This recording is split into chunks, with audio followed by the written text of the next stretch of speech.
Relying on the demo is the same as buying a new expensive golf club, but not working on your swing. You just heard Dan talking about relying on the demo. We all love getting a new tool to put in our sales toolbox, but sometimes we start to make that tool do too much. If you're depending on your presentation or doing a demo too early in your process, you're missing an opportunity to discover your prospect's needs. In this episode, Dan breaks down the dangers of relying on the demo and how you can make it an asset, not a handicap. Listen in as he identifies the non-negotiables you need to consider to help your prospects really think through making a change.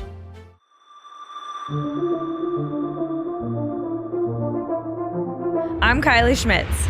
I'm Dan Lappin, and this is Breaking Sales, a nonconformist take on rejecting the sales status quo. Join the Lappin 180 team as we break the tried and died sales tactics and techniques that are failing you and your prospects. A client of ours asked me to vet out a platform for them. So this company's trying to sell our client their platform. Their platform is a data-specific platform. It's actually interesting. But what's even more interesting is the experience that I've gone through with this company trying to sell my client. So the first engagement was a phone call, and I was traveling, and I told the sales professional, I'll take the phone call traveling, and let's talk. Happy to hear what you have to say. So we had the call. I get on the call, and my first question was, okay, so tell me it is what you guys do, and tell me what your thought is and how it's going to help ABC company, our client. Kylie, I listened for literally 10 minutes. Wait, they talked for 10 minutes straight? Yes. And here's the hard part. I was really listening because I felt the responsibility to truly be objective and try to vet this out on behalf of my client because they asked me to.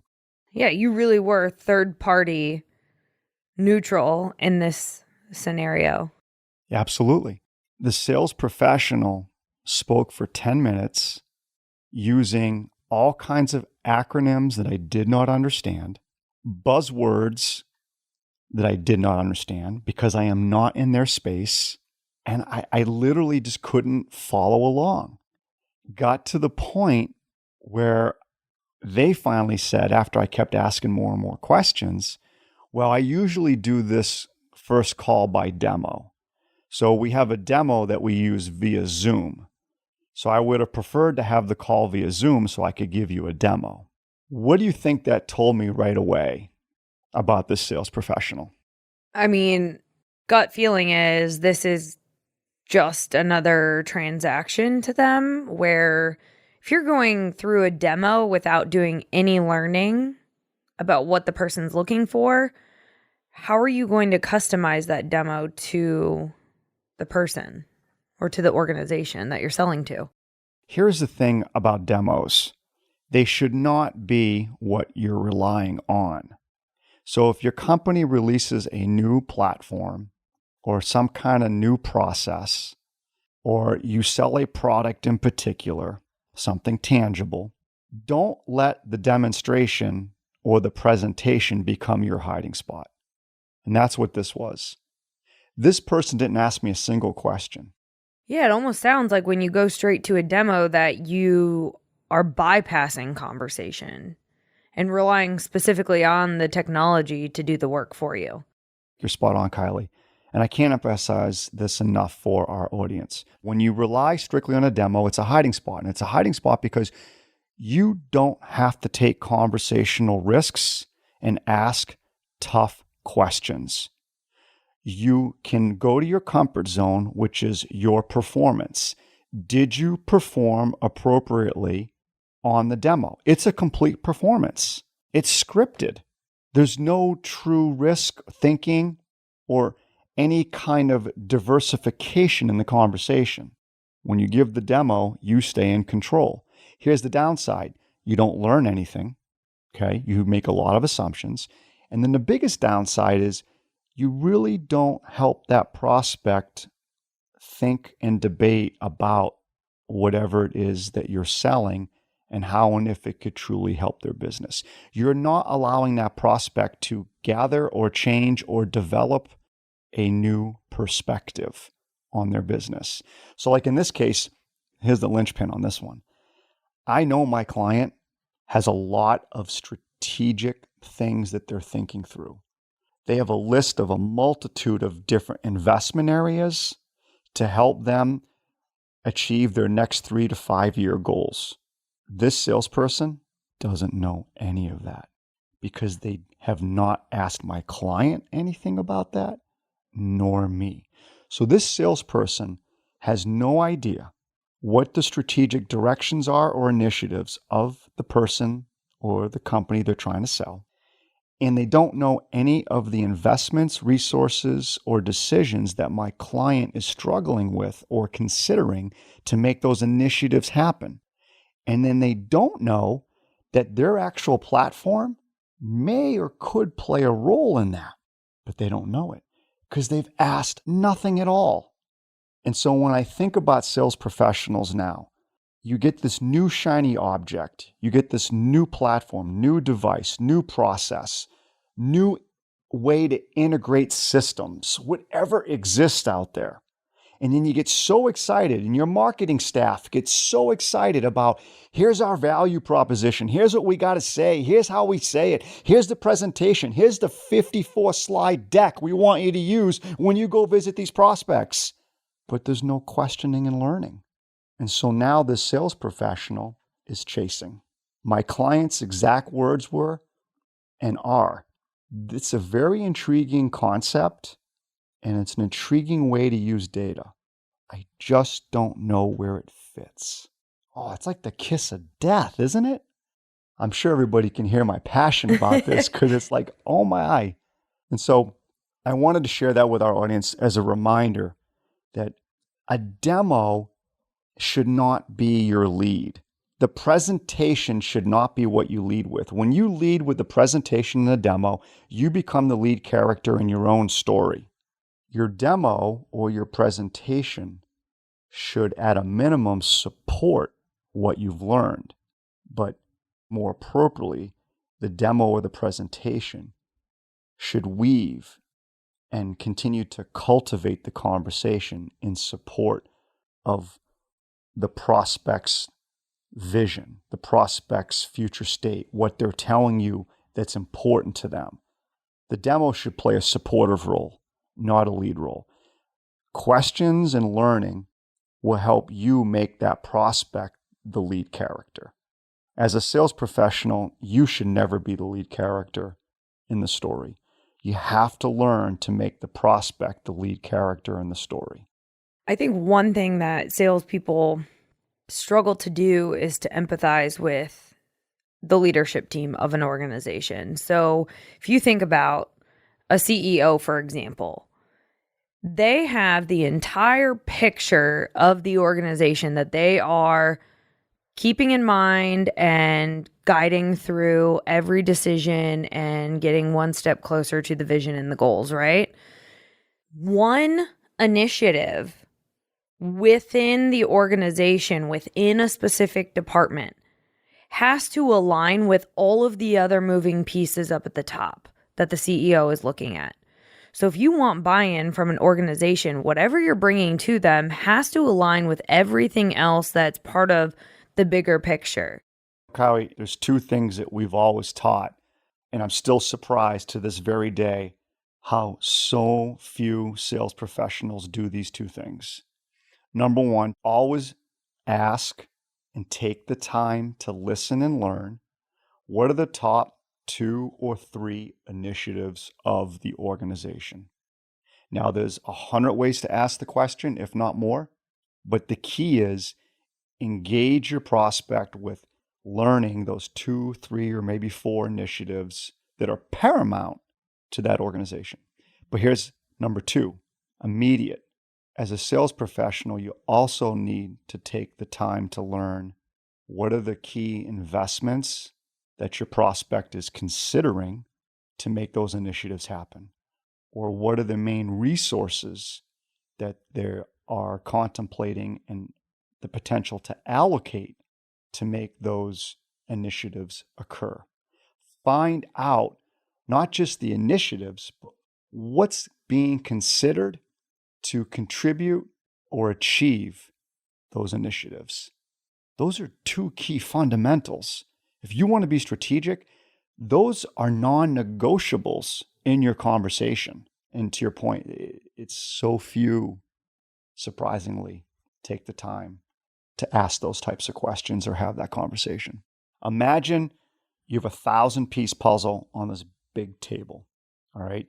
Yes, you can bring whatever bourbon or whatever wine you want to that little party. That's fine.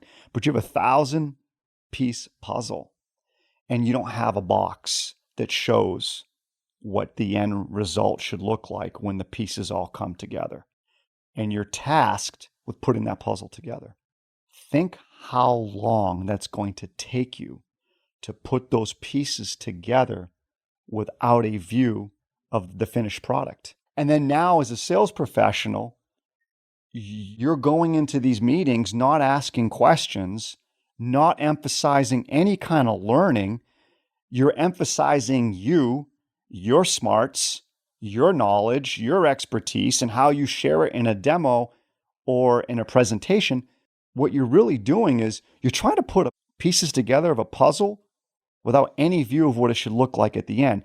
And unfortunately, your prospects leaving that meeting with you in the same boat. They're hearing what you say. They might find it interesting. They might find it compelling to a degree because it's new and there's an intellectual stimulant probably to it. But at the end of the day, they don't know how to piece it together. They don't know where it fits in the big picture. And your puzzle piece may not even fit into this puzzle, but we're trying to force this piece into whatever puzzle that shows up that day. So I think for our listeners, here's a couple non-negotiables. Number one, you have to emphasize the learning and the questions. I get it. You go in and sometimes it feels like your prospect doesn't want to give you too much information or they give you half-assed answers on those first few questions that you ask. I've been there. But as a sales professional, it is your responsibility to figure out and improve. How do you get better then at engaging your prospect in a way that makes them want to invest the thinking and the answers into your questions? You own that. So you really have to work on how are you starting your discussions and engaging your prospects so that they share it with honesty. And maybe they share with a little bit of vulnerability. What you learn, though, is the most important component of that conversation. Number two would be when you still are in a position now to present your demo or present your solution or whatever it might be, do it slowly. Engage your prospect with questions throughout. Ask them, how do you think that would fit in your business? Do you think that would fit? What do you see being a challenge here if you were to roll something like this out? Now, if you think about that question, a lot of our listeners might say, why am I going to ask that? I'm asking them what the challenge would be? Well, hell yeah. They're going to think it on their own. When your demo's over and they leave the room or you leave their office or you leave the Zoom meeting, one of the first few things all of your prospects are going to think about is, what are the challenges I face if I rolled something like that out? You got to embrace that. That's one of those very important questions. Ask your prospect, would you guys struggle? Do you think you might struggle to roll something like this out? If you had to gain consensus and you needed to gain a majority to support this type of platform or this type of initiative, where do you think the struggles would be? You got to learn to ask that question in a way that allows your prospect to debate those struggles while you're sitting in the room. Don't wait until the meeting's over and hope it just goes away and your prospect never thinks about that. So Dan, if I'm one of our listeners, I might be thinking in my head, if I bring up these challenges or the things that could get in the way of us making this sale, am I going to lose the sale? Is it going to cost me the deal? Great point. So here's an easy rule of thumb that every single one of our listeners' prospects will go through. Your prospect will always overestimate what they currently have and underestimate what they could gain by doing something different with you. And they will underestimate what they could gain by making a change. Human behavior is to resist change. And that's when all those biases that we talk about kick in. And so a listener might be saying, why would I want to engage that? Again, your prospect's going to do it innately because they're human. And if you're there and you're allowing your prospect to share those things with you, you're in a position to ask more questions to maybe help your prospect become a little bit more objective about how they're viewing the implementation of your service, your platform, or whatever it is your offering is. And that's the key. Helping your prospect become a lot more objective as they analyze and assess doing something different with you. Thanks for listening to Breaking Sales. If you want to get engaged with us outside of this podcast, be sure to go to our website, lappin180.com. That's LAPPIN180.com. And there you'll find information on upcoming workshops, different events we're doing throughout the United States, ways to engage with us on social media, as well as a form where you can suggest topics or guests for the podcast. We want to hear from you, so don't be shy. Kiley out. All right. Do we have another episode?